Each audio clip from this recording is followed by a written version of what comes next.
분명 난 이 사람과 진지하게 썸을 탔고 이 사람도 나를 정말 가벼운 마음으로 생각을 하는 게 아니었었고요. 또 우리는 분명 깊어질 수 있을 거라는 확신이 있었지만 만나면 만날수록 뭔가 예전과는 다른 모습이나 다른 행동들을 보이는 남자, 이런 남자를 경험한 적이 저는 여러분들이 딱 2번만 연애를 해보면 그중 50% 확률로 이런 남자는 한 번쯤은 만나봤을 거라고 전 생각을 해요. 그래서 오늘 컨텐츠는 만날수록 예전과는 다르게 사뭇 달라지는 남자들의 이유와 심리에 대해서 좀 말씀을 드리고, 그럴 남자를 우리가 미리 피해갈 수 있는 방법을 전 오늘 컨텐츠에서 말씀을 드리고 싶어요.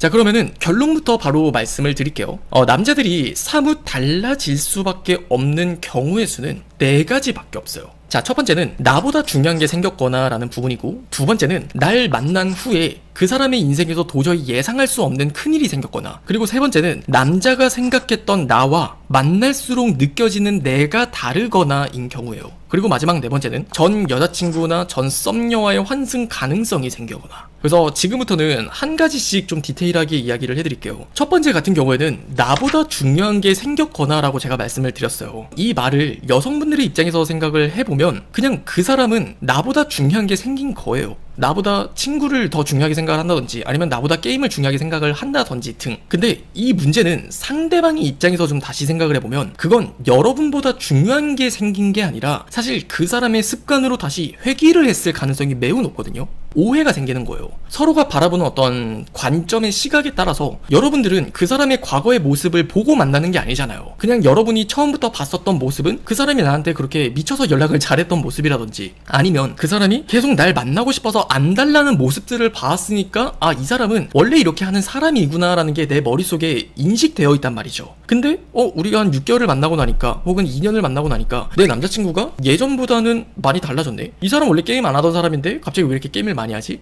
이 사람 원래 그렇게 친구나 술 많이 안 먹는 사람이라고 나는 알고 있는데, 그런 것들을 내가 어떻게 받아들여야 될까를 고민을 하다 보면은 아, 이 사람은 결국에 나보다 더 중요한 게 지금 생긴 거구나 라고 생각을 하신단 말이에요. 근데 아니에요. 정확히는 그 사람은 그냥 원래 그런 습관을 가지고 있었지만 여러분들이 몰랐을 가능성이 매우 높고, 그렇게 그 사람의 습관으로 회귀하는 것일 가능성이 가장 높아요. 근데 이 경우를 여러분들이 미리 피해가거나 예방을 하려면은 그 사람의 일상에 대한 얘기를 정말 사귀기 전에 많이 해봐야 되는 게 맞아요. 이런 문제는 뭐 가령 예를 들어서 그 사람이 어떤 일을 했었는지에 대해서 물어봤다면, 예전에 나는 뭐 카페에서 일을 했었어. 그럼 거기서만 그치는 게 아니라 그러면 너는 보통 일 끝나고 뭐 하는 편이었는데? 라든지, 아니면 친구들이랑은 뭐 일주일에 몇 번 정도 만나는 것 같아? 뭐 라든지, 그런 그 사람의 일상 패턴에 대한 부분을 좀 더 파악할 수 있는 질문들을 사전에 우리가 소통을 해본다면 적어도 이런 첫 번째 경우 같은 경우는 정말 미리 방지를 할 수 있거든요. 그래서 이거는 좀 더 소통을 잘 하고 여유를 가지면서 알아가야 되는 게 100번 맞는 문제라고 말씀을 드리고 싶고요. 그리고 두 번째는 날 만난 이후에 예상할 수 없는 일이 생겼거나 라는 문제예요. 이 문제는 현실적으로 여러분들이 20대 중반에서 30대 초중반에 가장 많이 겪는 문제이기도 해요. 이제 본인이 성취를 하고 본인이 좀 더 어떠한 야망을 가지고 일을 해내고자 하는 과정이 있는 사람일 거란 말이죠. 그러다 보니까 여러분들을 만나기 전에는 그런 것들에 대해서 너무 깊게 진지하게 생각을 하지 않았었지만, 여러분을 만나다 보면은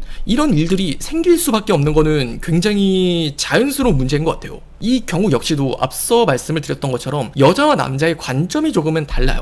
되게 여성분들의 입장에서는 그런 남자친구가 바쁘고 여유가 없어진 것들에 대해서 이해를 절대 하지 않는 건 아니에요. 근데 하지만 그저 그 사람이 나에게 보여지는 어떤 달라지는 태도, 그런 것들 때문에 서운함을 느끼는 거는 또 어쩔 수 없는 일이 되거든요. 이런 경우에는 만약 여러분들의 남자친구라면 디테일하게 이해를 좀 더 해보셔야 되는 문제가 뭐냐면, 남자 입장은 뭐냐면 여러분들과의 관계가 더 욕심이 나고 더 소중해지다 보니까 아, 우리의 관계를 내가 더 잘 지키기 위해서, 우리의 관계를 더 행복하게 만들기 위해서 내가 좀 더 꿈을 가지고 야망을 키워야 되겠구나, 그렇게 오버를 하게 되는 거예요. 그러다 보니까 여러분을 만나기 전 그 사람의 어떤 삶이나 여러분을 경험하지 않았을 때에는 그냥 남자는 남자의 어떤 삶에서 나름대로 만족하는 삶을 살았지만, 여러분을 만나고 나서는 그게 많이 달라졌다는 거예요. 여러분을 만난 이후로는 내가 사랑이라는 것들을 배우게 됐었고, 그 전에는 경험하지 못했었던 그 크나큰 행복이라는 것들을 거머쥐다 보니까 이걸 더 소중하게 지키고 싶은 거예요. 그러다 보면 이 남자는 자본주의 어떤 시장에서 내가 더 많은 것들을 가져야 된다는 것들을 비로소 깨닫게 되거든요. 그러다 보면은 이제 목표가 높아지게 되고 본인이 여유가 없어지게 되고 빨리 뭔가를 이뤄야 된다는 어떤 강박이라는 것들에 스스로를 조이기 시작을 하는 거예요.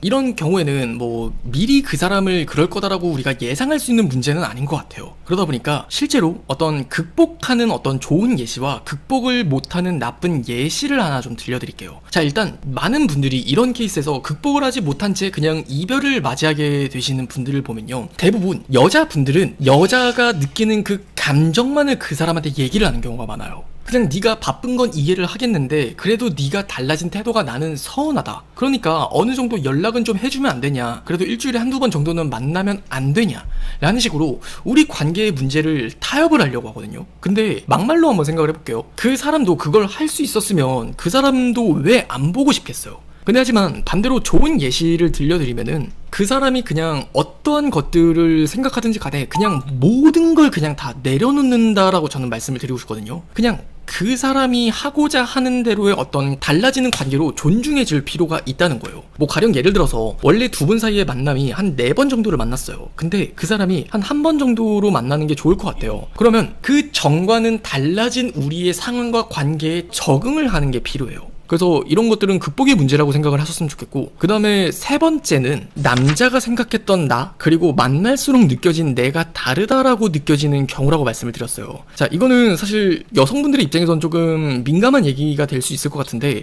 이거는 정말 그냥 대부분의 남자들이 원래 그런 동물이다라고 그냥 받아들이시는 게 좀 더 좋지 않을까 싶어요. 대부분 남자들은 어떤 여자를 처음 만나기 전부터 본인이 갖는 어떤 본인이 추구하는 이상형이라는 게 굉장히 확고한 경우가 많아요. 대부분 여러분들이 어떤 남자와의 관계를 처음 시작했을 때는 사실 그 남자는 여러분이 처음 보여줬었던 그런 모습을 보고 여러분들과의 관계를 시작을 하는 거란 말이죠. 대부분 문제가 되는 게 내가 처음 그 사람한테 보여줬던 모습이랑 그 사람을 만나면 만날수록 달라지는 나의 모습들이 문제가 되는 경우가 많아요. 그럼 이제 남자친구의 입장에서는 내가 처음 만났을 때 얘랑 왜 이렇게 만나면 만날수록 느껴지는 얘는 너무 다른 사람 같지? 하는 이질감을 느끼게 되면 당연히 그 사람도 변할 수가 있다는 거예요.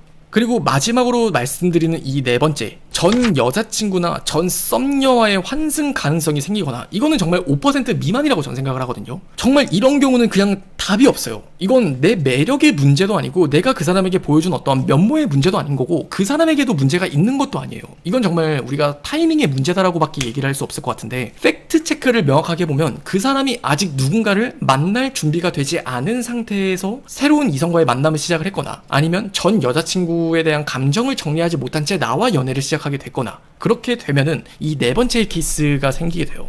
그래서 이 4번째 케이스의 경우에는 정말 우리가 어떻게 미리 알 수 있는 방법이라는 것도 없고, 정말 그 사람이 맘먹고 속인다고 하면 우리가 알 수는 없는 방법인 것 같아요. 다만 우리가 한 가지를 체크해 볼 수 있는 게, 전 여자친구랑 헤어진 이래로 공백기가 얼마나 됐는지. 너무 짧은 시간 안에 새로운 어떤 만남을 시도하는 분과의 연애는 그렇게 썩 건강하지는 못한 것 같아요. 확률적으로만 생각을 해보면. 그래서 저는 최소 어떤 한 이성을 만나고 나면은 한 2달에서 3달 정도 이상의 공백기를 가진 다음에 누군가를 만나는 게, 새로운 사람을 받아들이는 게 저는 적절한 것 같더라고요. 그래서 만약 여러분들이 이런 경우인지 아닌지를 좀 자가 점검해 볼 수 있는 방법이라고 이야기를 한다면, 우리 어제까지만 해도 연락 잘했는데 왜 갑자기 이 사람 답장을 안 하지? 왜 갑자기 하루 동안 연락이 없지? 왜 갑자기 이번 주말에 데이트 약속을 캔슬하지? 정말 그런 식으로 당혹스러움이라는 감정이 느껴진다면 여러분들은 그 촉이 딱 들어야 돼요. 그래서 저는 오늘 컨텐츠를 통해선 여러분들이 그냥 내 남자친구가 만날수록 예전과는 달라졌는데 라는 어떤 의문이 들 때, 그냥 이 사람이 무조건 마음이 식었다, 달라졌다의 문제로 일반화를 시킨다기보다는 그냥 이 사람이 대체 왜 변한 건가, 그런 것들에 대한 이유를 바로 알고 내가 행동해야 되는 어떠한 적절한 대처라면 대처고, 끊어내야 될 만한 어떤 용기를 가질 수 있는 변곡점이 됐으면 좋겠어요.